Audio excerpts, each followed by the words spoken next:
Alam mo kung bakit hindi umaasenso ang karamihan online? Hindi dahil kulang sa skills, hindi rin dahil wala silang oras. Ang totoo, kulang sila sa commitment. Madaling magsimula. Excited ka pa nga sa umpisa eh.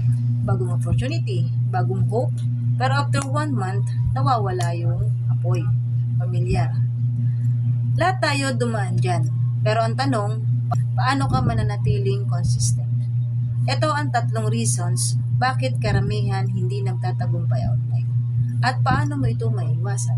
Una, they treat it like a side hobby, not a real business. Kapag parang extra lang ang tingin mo, extra result lang din ang makukuha mo. Gawin mo siyang priority kahit 1 oras o 2 oras a day lang. Pangalawa, they chase result instead of routines.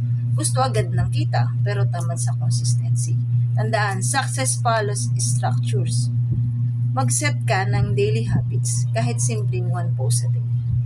Pangatlo, they quit when it gets hard.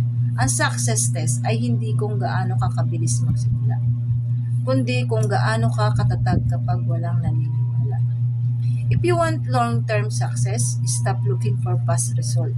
Build habits, build faith, and build yourself. This is Coach Prime reminding you that success is not found in speed. It's built through daily faith and discipline. Follow for more tips on how to start, grow, and scale your business on.